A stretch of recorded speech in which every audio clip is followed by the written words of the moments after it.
आश्रम में आप लोग रह रहे हैं, क्या कार्य करते हैं लोग? किस चीज़ के लिए आश्रम बनाया गया है? क्या होता है इसमें? देखिए, इसका जो प्रधान कार्यालय पड़ाव वाराणसी में है, वह शुरू में कुष्ठ सेवा के लिए प्रसिद्ध हुआ। कुष्ठ सेवाश्रम के नाम से भी उसको जाना जाता है और उसकी ये शाखा है। तो वहाँ से जो दिशा निर्देश मिलता है हम लोगों को, मैंने इसके पहले भी कहा कि एक 19 सूत्रीय कार्यक्रम जो परम पूज्य अघोरेश्वर भगवान राम के द्वारा बनाया गया कार्यक्रम है, उसी कार्यक्रम को सभी शाखाएं चलाती हैं। बीच बीच में यदि अपने बुद्धि से, अपने विवेक से मानवता के हित के लिए या पीड़ित मानवता की सेवा के लिए कोई सटीक कार्यक्रम, उचित कार्यक्रम अगर लगता है कि हमको करना चाहिए, जैसे अभी तत्काल बाढ़ आ गई है, तो उसके लिए किसी से हमको आदेश नहीं लेना है। वह स्वतः हम सब लोग वहाँ अपना संसाधन लेकर और पीड़ितों की सेवा में लग जाते हैं और जो जहाँ तक बन पड़ता है हमसे, जहाँ तक हमारी क्षमता होती है, हम लोग उसकी सेवा करते हैं।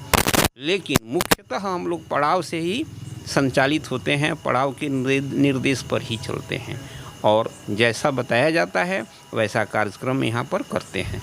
हिंदू धर्म में बहुत ऐसे लोग हैं जो पूजा पाठ से दूर भाग रहे हैं, अपने जीवन में इतना व्यस्त हो गए हैं कि वो लोग उस चीज़ों को नहीं देख पा रहे हैं, आस्था से नहीं जुड़ पा रहे हैं।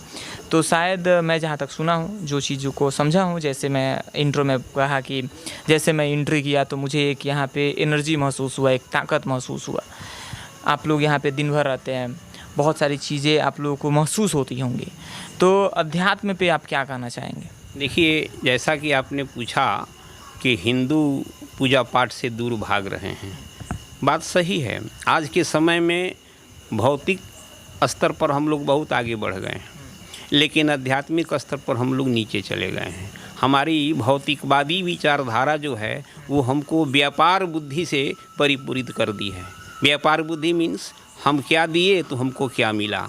गिव एंड टेक का रिलेशन हम लोग गॉड से भी बना लिए हैं, हमारा समाज बना लिया है। पूजा करने गए, अगर मनोकामना की पूर्ति हुई तो पूजा किए, और नहीं तो दूसरे बाबा के यहाँ चले गए, तीसरे बाबा के यहाँ चले गए, दूसरे मंदिर में चले गए। लेकिन ये सही बात नहीं है। जहाँ से हमारी आस्था जुट जाए वहीं हमें रहना चाहिए। कहा गया है कि सेवा और साधना नियमित होनी चाहिए।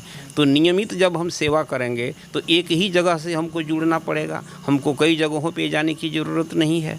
तो समर्पण के अभाव में और हमारी जो गति है, हमारी जो मति है, जिसको कहा जाता है कि मन की मलिनता, मन हमारा मलिन है, इसलिए हम अपनी दृष्टि से ही सब कुछ देखते हैं और उसी राग में रंग जाते हैं। यदि हमारी दृष्टि उस तरह की है, आध्यात्मिक दृष्टि है, आध्यात्मिक खोज अंदर से है, तो हम इस आश्रम में घुसते हैं। जैसा कि आप बता रहे हैं कि घुसते ही पॉजिटिव एनर्जी मिल गई, तो वो मिल गई इसलिए कि आपके अंदर पहले से ही इसका स्तर है।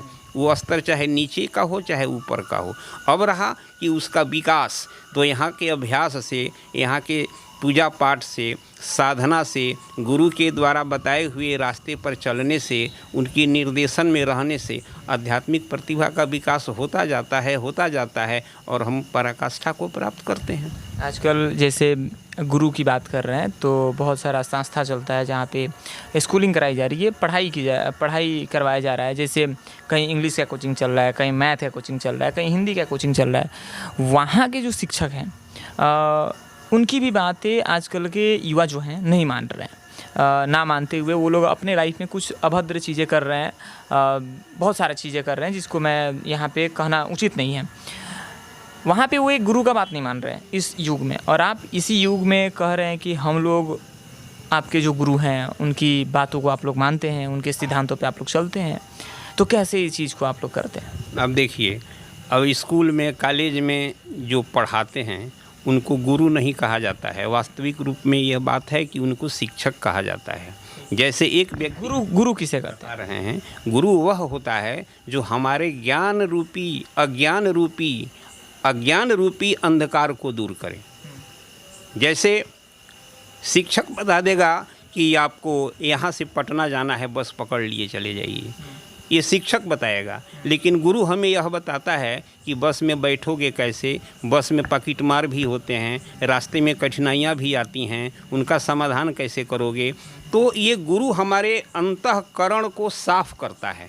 एक शिक्षक तो सिर्फ किताबी बात हमको बता देता है, तो किताबी बात बताया यानी क्षणिक मात्र एक मानस पटल पर उसका असर रहता है। शिक्षक बताया, छात्र कुछ देर के लिए उनको अपना श्रेष्ठ मानते हैं, भूल जाते हैं। लेकिन जो आपके अंतःकरण को झकझोर देता हो, जो आपके मन की मलिनता को मिटा देता हो, जो आपके अज्ञान रूपी अंधकार को हटा देता हो, तो उसके लिए तो हम पूरे जीवन उसके बस में हो जाते हैं। और जब बस में हो गए तो फिर सेवा करना और आज्ञा मानना ये तो बहुत निचले स्तर की बात है। तो हम अपना सर्वस्व उसको दे देते हैं। सर्वस्व दे दिए तो सब कुछ हम उसके हम हो गए, समर्पित कर दिया अपने आप को।